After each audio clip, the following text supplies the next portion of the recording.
क्या आप भारत के सबसे लोकप्रिय मुस्लिम राजनेता का नाम जानते हैं? टाइम्स ऑफ इंडिया के सर्वे के मुताबिक असदुद्दीन ओवैसी भारत के सबसे लोकप्रिय मुस्लिम राजनेता हैं। पिछले साल उन्हें दुनिया के 500 सबसे प्रभावशाली मुसलमानों की लिस्ट में शामिल होने का खिताब दिया जा चुका है। असदुद्दीन ओवैसी को भारत सरकार संसद रत्न अवार्ड से सम्मानित कर चुकी है। लंदन से लॉ ग्रेजुएट ओवैसी आज भारत के सबसे ज्यादा पढ़े लिखे मुस्लिम राजनेता हैं। हैदराबाद में जन्मे ओवैसी के आज कई हॉस्पिटल और मेडिकल सेंटर चलते हैं, जिनमें लोगों का मुफ्त इलाज किया जाता है। असदुद्दीन ओवैसी का जन्म 13 मई 1969 को हैदराबाद में हुआ। ये वही शहर था जहां पैदा होने वाले नवाब मीर उस्मान ने 5 टन सोना दान किया था। असदुद्दीन ओवैसी के पिता सुल्तान सलाहुद्दीन ओवैसी ने भारत की आजादी में बड़ी भूमिका निभाई। यही वजह है कि लोग उन्हें सालारे मिल्लत के नाम से पुकारते थे। बहुत कम लोग जानते हैं कि असदुद्दीन ओवैसी के ट्रस्ट सालारे मिल्लत के तहत 12 कॉलेज, 9 स्कूल और 2 हॉस्पिटल चलते हैं। उनके जरिए बनाया गया ओवैसी स्कूल ऑफ एक्सीलेंस और दक्कन मेडिकल कॉलेज हैदराबाद का बेहतरीन कॉलेज है। उनके पॉलिटेक्निक कॉलेज, इंजीनियरिंग कॉलेज और कॉलेज ऑफ फार्मेसी में हजारों लोग शिक्षा हासिल करते हैं। असदुद्दीन ओवैसी ट्रस्ट हैदराबाद में पुलिस ट्रेनिंग कैंप भी चलाता है, जिसमें गरीब बच्चे आसानी से पुलिस की ट्रेनिंग ले सकते हैं। इस ट्रस्ट के जरिए लोगों के पढ़ने के लिए फ्री ट्यूशन की व्यवस्था की गई है। असदुद्दीन ओवैसी हैदराबाद की मजलिस-ए-इत्तेहादुल मुस्लिमीन पार्टी के राष्ट्रीय अध्यक्ष भी हैं। आईमीम की स्थापना 1927 में हुई थी। आजादी के बाद ओवैसी के दादा अब्दुल वाहिद ओवैसी ने इसकी कमान संभाली और देखते ही देखते ये हैदराबाद की सबसे लोकप्रिय पार्टी बन गई। असदुद्दीन ओवैसी के आज विभिन्न सोशल मीडिया प्लेटफॉर्म पर 6 मिलियन से ज्यादा फॉलोअर हैं। आपको ये जानकर शायद हैरानी हो कि असदुद्दीन ओवैसी ने 1994 में अपने राजनीतिक जीवन की शुरुआत की। वो पहले क्रिकेटर बनना चाहते थे, लेकिन बाद में कानून की पढ़ाई के लिए लंदन चले गए। असदुद्दीन ओवैसी एक फास्ट बॉलर थे। उनका सिलेक्शन अंडर 25 क्रिकेट टीम में हो गया था। 1994 में वो विजी ट्रॉफी खेलने वाले शायद एकमात्र मुस्लिम थे। बहुत कम लोग जानते हैं कि असदुद्दीन ओवैसी लंदन से लॉ ग्रेजुएट हैं। ओवैसी उस्मानिया यूनिवर्सिटी से ग्रेजुएशन करने के बाद लंदन चले गए।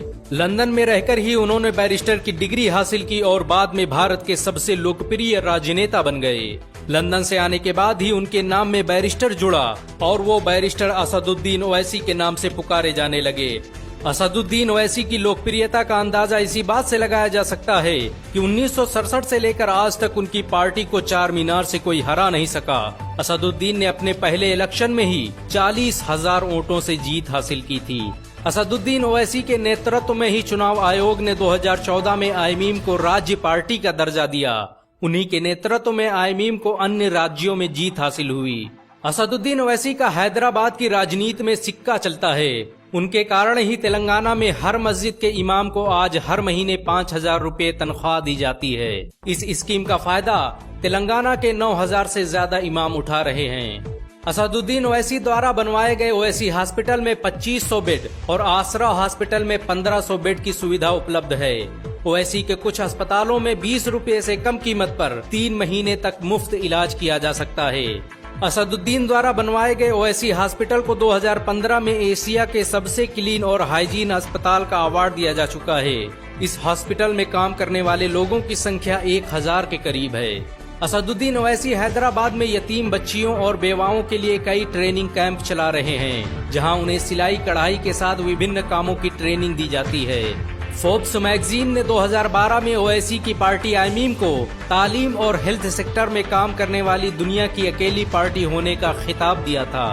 बहुत कम लोग जानते हैं कि असदुद्दीन ओवैसी 3 भाई हैं। उनके छोटे भाई अकबरुद्दीन ओवैसी अक्सर अपने बयानों को लेकर चर्चा में रहते हैं। वहीं उनके सबसे छोटे भाई बुरहानुद्दीन हैदराबाद के मशहूर अखबार एतमाद के संपादक हैं। ये अखबार हैदराबाद में बिकने वाला सबसे मशहूर अखबार है। इसकी स्थापना सन 2002 में की गई थी।